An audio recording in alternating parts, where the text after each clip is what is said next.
Part 6 in first chapter the glorious past of India, Bharat का वैभवपूर्ण अतीत। The information of the India completely to part on sources, first sources archaeology sources and second literary sources. The literary sources is divided in 5 part. First part religious literature, second non-religious literature and third part regional literature and fourth part foreign narratives and fifth part dynastical narratives। जिसके अंदर हमने देखा कि जो आपके यानी कि जो लिटरेरी सोर्सेज है फर्स्ट पार्ट, जिसको अपन ने 5 भागों के अंदर विभाजित किया था, उसका फर्स्ट भाग था हमारे यहाँ पर रिलीजियस लिटरेचर, धार्मिक साहित्य, वो पूरा हो चुका है। सेकंड था हमारा यहाँ पर वो था आपका नॉन रिलीजियस, या एक तरह से कह सकते हैं यहाँ पर कि जो आपका यानी कि सेकंड भाग था धर्मेतर साहित्य, वो भी हमारा पूरा कंप्लीट यहाँ पे हो चुका है। आज हम भाग 6 के अंदर पढ़ने जा रहे हैं आपका रीजनल लिटरेचर, जिसको हम कहेंगे क्षेत्रीय साहित्य, और इसी के अंदर हम पढ़ेंगे फॉरेन नैरेटिव्स यानी कि आपके विदेशी साहित्य या विदेशी विवरण। तो शुरुआत करें इसके अंदर अपन आज के पार्ट को। लिटरेरी सोर्सेज का थर्ड पार्ट है आपका रीजनल लिटरेचर। रीजनल लिटरेचर का divided in 3 part. First part Tamil literature, second Telugu literature and third part Rajasthani language literature. यानी कि आपने देखा यहाँ पर कि जो हमारा क्षेत्रीय साहित्य है वो 3 भाषाओं के अंदर यानी कि 3 अलग अलग भागों के अंदर विभाजित है।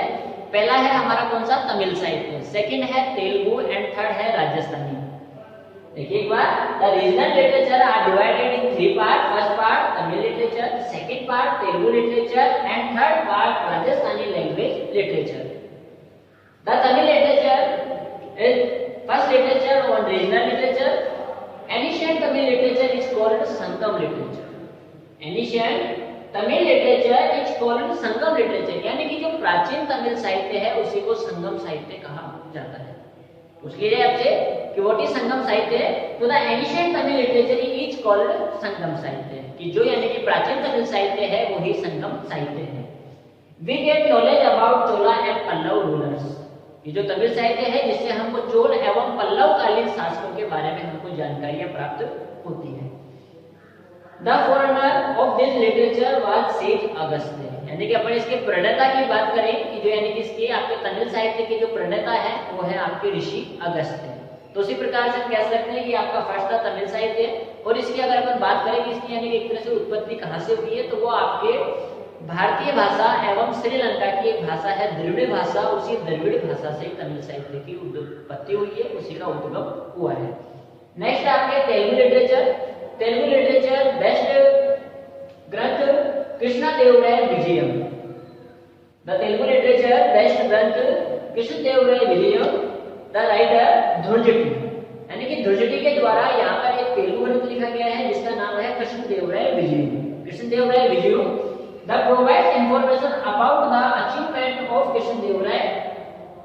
जो आपका कृष्णदेवराय विजयम है ध्रुजटी के द्वारा लिखा गया है, इसके अंदर हमको क्या यानी कि प्रोवाइड करवाता है, किस चीज की हमको नॉलेज मिलती है, क्या हमको जानकारी प्राप्त होती है, तो provides information about the achievement of Krishnadevaraya, यानी कि कृष्णदेवराय की जो उपलब्धियां हैं उन सभी समस्त उपलब्धियों की जानकारी है वो हमें किससे प्राप्त होती है, आपके तेलुगु लिटरेचर का जो ग्रंथ है आपका कौन सा कृष्णदेवराय विजयम, जिसके रचयिता है Dhurjati. Next the ruler of Vijayanagara, कि जो कृष्णदेवराय है वो कहाँ का शासक है, तो वो शासक है आपके विजयनगर का। देखा आपने यहाँ पर फर्स्ट हो गया हमारा तमिल साहित्य। The ancient Tamil literature is called Sangam साहित्य। And next Telugu literature, the best Telugu literature ग्रंथ कृष्णदेवराय विजयम। कृष्णदेवराय विजयम है वो आपके लिखी हुई है किसके द्वारा, ध्रुजटी के द्वारा, जिसके अंतर्गत हमको यानी कि कृष्णदेवराय जो है विजयनगर का शासक है उसकी उपलब्धियों की हमको जानकारियां प्राप्त होती है। नेक्स्ट आपका Rajasthani language literature. The Rajasthani language literature first literature ग्रंथ Prithviraj Raso. Prithviraj Raso written by Chandbardai. The Chandbardai poetry of Prithviraj Singh Chauhan third. Next आपके Kanhadade Prabandh. The writer Padmana Rao देवसिरोचंद, बिठू सुजा, वंश भास्कर, सूर्यमल मिश्रण एंड लास्ट नैन्सी रिख्याल, नैन्सी एंड बाकीराज रिख्याल इज द इम्पोर्टेंट लैंग्वेज ग्रंथ ऑन राजस्थानी। तो हमने यहाँ देखा कि जो आपका रीजनल लिटरेचर था जिसको हमने यहाँ पर विभाजित किया कितने भागों के अंदर, 3 भागों के अंदर। पहला तमिल साहित्य, दूसरा आपका हो गया यहाँ पे तेलुगु साहित्य, तीसरा हो गया हमारा राजस्थानी साहित्य। तो इसी प्रकार से आपका लिटरेरी सोर्सेज का जो थर्ड पार्ट था रीजनल लिटरेचर वो आपका कंप्लीट होता है। नेक्स्ट अपन यहाँ पार्ट देखेंगे, फोर्थ पार्ट होगा इसका लिटरेरी सोर्सेज का फोर्थ पार्ट, वो होगा आपका foreign narratives. The literary sources fourth part foreign narratives. Foreign narratives is divided in three parts. First, Greek literature. Second, Chinese narratives, and third, Tibetan literature. The foreign narratives is divided in three parts. First part, Greek literature. Second part, Chinese narratives, and third part, Tibetan literature. Some foreign narratives. People from foreign countries came to India to study and know about the various religious and philosophy of life. कि हमारे भारत के अंतर्गत कुछ यानी कि विदेशी लोग जो अपन कहेंगे यहाँ पे पीपुल फ्रॉम फॉरेन कंट्रीज की जो यानी कि एक तरह से दूसरे यानी कि बाहरी देशों से यानी कि कुछ लोग हमारे भारत में आए, इसलिए आए इंडिया के अंदर स्टडी करने के लिए एंड यानी कि बात करेंगे यहाँ पर कुछ पढ़ने के लिए आए तो कुछ घूमने के पर्पज से आए और उन्होंने यहाँ पर यानी कि एक तरह से यहाँ पर अध्ययन करके भारतीय जो भी यानी कि धर्म एवं दर्शन है उसके बारे में जानकारी हमको प्रदान कराते हैं।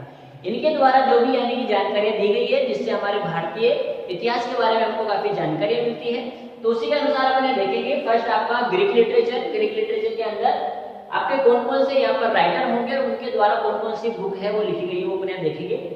First Megasthenes book Indica and the Megasthenes Greek ambassador in Chandragupta Maurya. Next Ptolemy book geography, Pliny the elder book natural history, Aristobulus book history of the world and Strabo book geography. यहाँ पर अपन देखा कुछ खास यानी कि आपके यहाँ पर जो यूनानी साहित्यकार है उनके द्वारा लिखे गए कुछ ग्रंथ हैं। पहला है आपका मैगस्थनीज जिसने लिखी पुस्तक कौन सी, इंडिका, जो भी भारत में रहकर लिखी गई है। नेक्स्ट आपके टोलमी ने यहाँ पे आपके ज्योग्राफी भूगोल नामक पुस्तक लिखी है।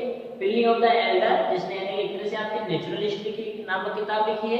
वहीं आपके एरिस्टोबुलस के द्वारा भी हिस्ट्री ऑफ वॉर पुस्तक लिखी गई है। तो वहीं आपके स्ट्रेबो ने भी जो पुस्तक लिखी है कौन सी लिखी, ज्योग्राफी लिखी है। वही हम बात करेंगे चाइनीज नैरेटिव्स की। तो यहाँ पर मुख्य रूप से हमारे यहाँ पर चार लोग हैं यानी कि चार आपके यानी कि चीनी साहित्यकार है। चीनी अपन उसको साहित्यकार कह सकते हैं या यात्री कह सकते हैं कि ये लोग भारत के अंदर आए भ्रमण के लिए, भारत में यहाँ पर रहे और यहाँ पर रह करके यानी कि एक तरह से उन्होंने भारतीय साहित्य के अंतर्गत अपन बात करें तो भारतीय इतिहास की इन्होंने काफी जानकारियां दी है। तो उसके अंतर्गत फर्स्ट अपन बात करें यहाँ पे फायान हो गया, आपका हेनसान हो गया, इत्सिंग हो गया और सुंगयुग हो गया।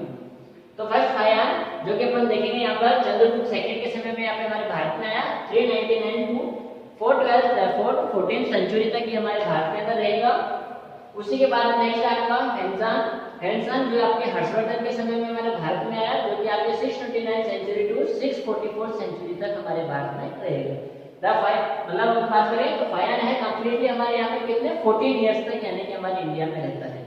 वही हेनसान है वो आपके 16 इयर्स तक भारत में रहता है और भारत के अंदर इन्होंने जो अधिकतर यानी कि एक तरह से जानकारी प्रदान की है वो की है हमको बौद्ध साहित्य की, यानी कि बौद्ध जो धर्म है उस बौद्ध धर्म से संबंधित हमको बातें इन्होंने बताई है। इसी के अनुसार जो आपका हेनसान है उसको यानी कहा जाता है Hiuen Tsang called the prince of travellers, यानी कि इसको यात्रियों का राजकुमार भी कहा जाता है। क्वेश्चन आता है कई बार कि यात्रियों का राजकुमार किसे कहा जाता है, तो यात्रियों का जो राजकुमार है वो कहा जाता है आपके हेनसान को। उसी के अनुसार एक और व्यक्ति आपका इत्सिंग हो गया, एक आपका हो गया सुंगयुग। तो ये कुछ हमारे यहाँ पे चाइनीज नैरेटिव्स थे।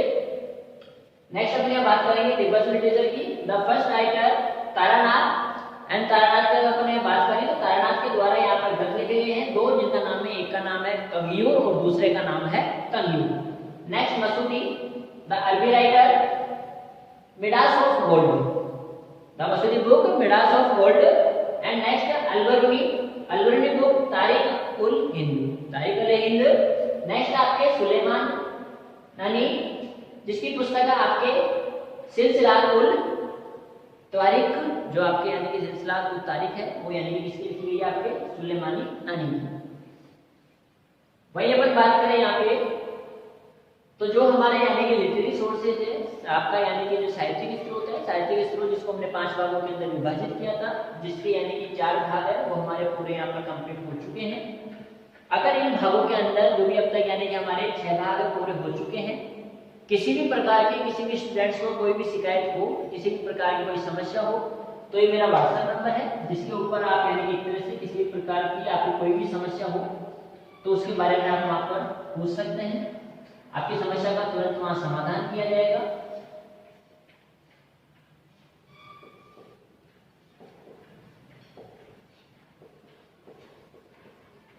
और जिसने यानी कि एक तरह से जो आपका पार्ट 6 है, इससे पहले कि आपके पार्ट 5 जो पार्ट 5 अगर नहीं देखे हैं किसी ने तो वो आप जाकर के देख सकते हैं। हमारे YouTube चैनल है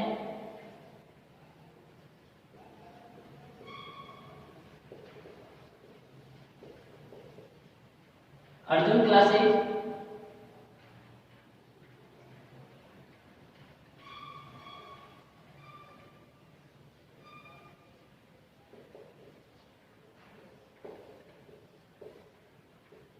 यूपीएससी एंड आरपीएस।